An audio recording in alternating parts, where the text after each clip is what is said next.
안녕하세요. 건강한 요일의 앨리스 건강백다방 일산백병원 신경과 박홍균입니다. 당뇨 같은 경우는 이제 식이요법이나 이런 것도 당뇨병 센터 이런 데서 같이 생활습관 관리해 드리잖아요. 혹시 만성 두통도 무슨 두통 뭐 관리하는 부서가 따로 있어서 좀 도와주시는 분들이 계실까요? 그거 하고 싶어요. 되게 하고 싶습니다. 근데 그런 컨설팅을 하고 카운셀링을 하고 하는 것 자체가 되게 쉽지가 않고요. 제가 하는 것도 어려운데 제가 어떻게 했었으면 좋겠다라고 그분 카운셀링 해주시는 분한테 설명을 드리고 그걸 이해해서 환자한테 적용하고 하는 게 쉽지는 않은 것 같습니다. 근데 말씀하신 내용은 꼭 해보고 싶은 내용 중에 하나예요. 그러면 이제 수면을 취하거나 잠을 잘 자게 한다든지 그런 습관을 하나씩 교정을 해주시면서 치료를 하시나요? 네, 사실 수면은 최대한 알려드리죠. 근데 여쭤보면은 다들 그거 안 하고 계시는 경우가 많아요. 일단 자기 전에 뭐 유튜브 보고 있고 빗자각 들어가면 그게 머릿속에서는 잠 자야 되는 거라고 인식을 안 하게 되거든요. 그러면은 아직도 깨어 있구나, 낮이구나라고 생각을 하니까 잠 잘 수 있는 컨디션이 만들어지질 않는 거고요. 그렇게 되면은 잠자는 곳도 이게 잠자는 곳이 아니라 유튜브 보는 곳이 되는 거예요. 네, 그런 식으로 이제 악순환의 고리로 빠져들어가 버리면 그때부터 이제 못 자는 거죠. 저는 그런 얘기도 어디서 언뜻 들었어요. 나이 먹으면 나아질 수도 있다. 네, 그리고 저 같은 경우는 특히 생리주기나 배란주기 영향을 좀 받기 때문에 차라리 폐경이 빨리 왔으면 좋겠다 이럴 때도 있거든요. 폐경 후에 나아질 수도 있나요? 폐경 후에도 약간 호르몬 레벨이 왔다 갔다 하잖아요. 그래서 그런 게 다 끝나고 안정이 되면은 그러면은 두통은 많이 좋아지는 경우가 많습니다. 그런 거를 바라기보다는 이제 다른 거를 조절할 수 있는 거를 이제 여러 가지 치료, 뭐 약물 치료도 좋고요, 주사 치료도 좋고, 뭐 생활 습관 교정하는 것도 좋고, 급성기약은 잘 맞는 거 선택 이제 골라내면 되는 거고. 젊은 직장인들은 직장의 그런 스케줄에 많이 따라가기 때문에 좀 대체할 수 있는 요법이 없을까요? 대체를 할 수는 없어요. 그래서 실제로 직업을 바꾸라고 권유를 드리는 경우도 있어요. 3교대를 하거나 뭐 이제 2교대를 하거나 이러는 경우에는 한 2주 낮에 근무하고 2주 밤에 근무하고 이러면은 2주 바뀔 때 또 아프거든요. 또 심해지고 한 1, 2주 아프고 그러면 또 바뀌게 되고 그러면 또 아프고 굉장히 힘들어요. 그래서 이제 큰 어떤 병원들에서는 그 간호사분들이 교대 근무가 많잖아요. 그래서 아예 그냥 뭐 물론 두통을 위한 건 아니지만 밤 근무만 한 한두 달 할 수 있게 쫙 이렇게 해주고 낮에만 근무할 수 있게 해주고 이런 프로그램을 진행하기도 하더라고요. 실제로 만나보는 환자분들 중에 편두통 앓고 있는 또 군발성 두통 앓고 있는 그 직업군들이 좀 어느 정도 정해져 있나요? 아니요, 직업군들 없어요.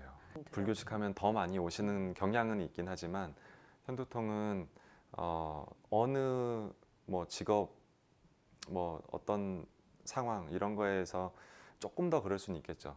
이제 교대가 많거나 뭐 빛을 많이 보는 그런 거거나 이러면은 좀 더 유발이 잘 되니까 좀 더 오실 확률이 높아지긴 하는데 어떤 직업을 갖고 있다고 해서 어떤 편두통이 더 많이 생긴다 뭐 이런 거가 나와 있는 건 제가 알기로는 아직은 없는 것 같습니다. 그러면 약을 처방하는 거 말고 가장 이제 추천하는, 권유하는 치료법은 어떤 게 있을까요? 계속 말씀드렸듯이 제일 중요한 건 생활 습관 교정이에요. 네, 그러니까 진짜 구체적으로 일정하게. 생활 습관 중에 어떤 부분을 좀 이렇게 건드려 주시나요? 스트레스를 안 받을 수는 없지만 받고 나서 내가 그거를 갖다가 쌓아두지 않는 게 제일 중요한 것 같고요. 여행 같은 걸로 스트레스를 푸시는 분들도 있어요. 근데 여행을 가려고 준비를 하는 거가 스트레스가 되면 안 되죠. 네. 그런 사람 많을 것 같아요. 네, 그 자리에서 해결할 수 있고 뭐 소리를 지른다든지 뭐 그냥 뭐 바람을 한번 쐬고 온다든지 이런 식으로 해서 최대한 빠르게 스트레스를 빨리 좀 씻어낼 수 있는. 네, 그리고 너무 내가 고민한다고 해서 이게 해결이 안 되면은 그거는 어차피 하나 안 하나 똑같잖아요. 그러면 스트레스 받을 이유가 없죠. 그런 식으로 스트레스를 좀 관리할 수 있는 방법을 찾으실 수 있도록 좀 이렇게 다른 환자분 예시를 들어서 이렇게 해드리고 이렇게 좀 계속 공유를 좀 해드리려고 노력을 합니다. 스트레스라고 부르기 모호한 경우도 있는 것 같아요. 나는 스트레스라고 생각을 안 하는데 실제로는 내 몸은 스트레스라고 생각을 하고 있는 경우도 많아요. 일단 뭐 약이 가장 좋은 처방이다라고 말씀하셨는데 약 외에도 또 약을 바로 먹을 수 없는 상황에서 통증을 약간 줄여줄 수 있는 어떤 대처법이 있을까요? 그게 자극이 더 악화를 시킬 수 있기 때문에 움직이지 않고 불 꺼놓고 조용한 데 들어가서 이불 뒤집어 쓰고 좀 가만히 있는 거. 그게 약이 없고 다른 치료 방법이 없는 상황이라면 그게 가장 효율적이겠죠. 요즘에 명상이나 요가 이런 걸 또 젊은 사람들 스트레스 받을 때 많이 푸는 네. 방법으로 쓰잖아요. 그건 효과가 있을까요? 있을 것 같아요. 음.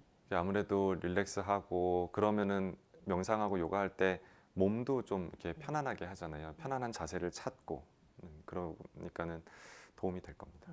두통에서 또 하나 중요한 거는 이게 만성적으로 굳어지느냐, 한번 왔다가 지나가느냐의 문제인 것 같아요.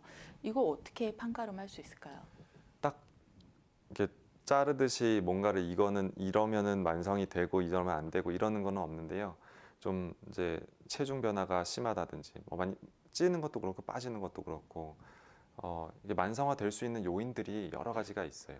두통이 있는 시간을 오래 갖고 있는 것도 만성화 시키는 방법이거든요. 그리고 두통 일수가 많은 거, 약을 많이 먹는 거, 그러니까 급성기 치료제를 많이 먹는 거, 또 유발 만성화 시키는 방법 중에 하나거든요. 그러니까는 그렇게 안 되려면은 급성기 약을 적게 먹어야 될 거고, 근데 나는 두통 일수가 많으니까 예방 치료를 통해서 두통 일수를 줄이고 아플 때는 최대한 빨리 먹어서 두통 시간이 짧게 만들어주는 거죠. 그러면은 어떻게 생각하시면 되냐면 두통이 자주 있으면 자주 있을수록 두통은 만성화되는 방법을 잘 알아요.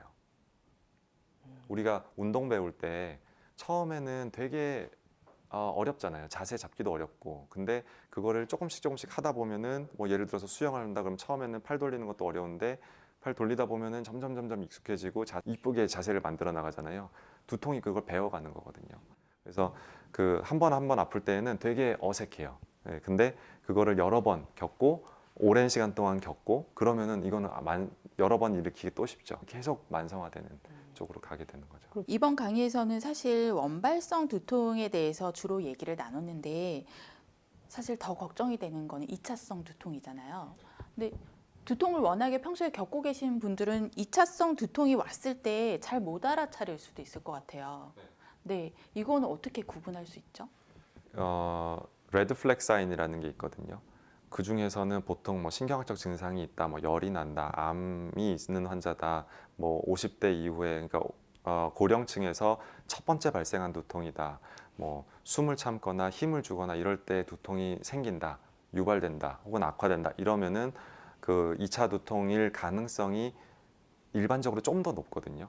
그래도 별로 높진 않아요. 그렇지만 그래도 그런 요인들이 있을 때에는 2차 두통일 가능성을 반드시 생각을 해야 되고 뭐 영상 검사라든지 혈액 검사라든지를 갖다 해야 될 가능성이 높아지는 그런 두통들인데 그 중에서도 두통 자체만을 보고서는 두통만 있을 때 다른 증상들이 전혀 없고 뭐 열도 안 나고 아무것도 없이 두통만 왔을 때 가장 중요한 거는 벼락 두통인지 아닌지가 제일 중요합니다.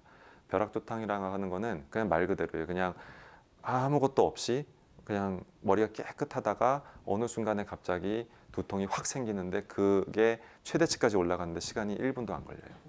그러니까 급격하게. 그러니까 갑자기 머리가 아프기 시작했다. 그 갑자기는 실제로 갑자기라기보다는 한 30분 정도 걸쳐서 서서히 올라가는 경우가 많은데 실제로 아주 급격하게 벼락 두통이 생길 때에는 정말 아무것도 없이 있다가 예를 들면은 뭐 이제 근력 운동을 한다든지 이렇게 딱 들어올리는 순간에 머리가 터질 것 같은 두통이 생기거든요. 그러면은 그게 거의 이제 강도로 치면 10점 만점 10점으로 그냥 쫙 올라가는 거예요.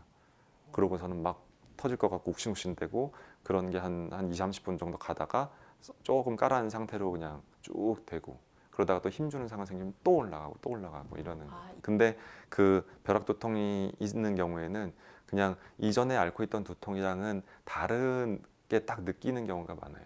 네. 굉장히 심한 두통이 굉장히 빠른 시간 내에 확 올라갑니다. 평소에 경험하지 못했던 두통일 경우에는 그거는, 네. 바로 병원 가서 검사를 해야 네. 되겠네요.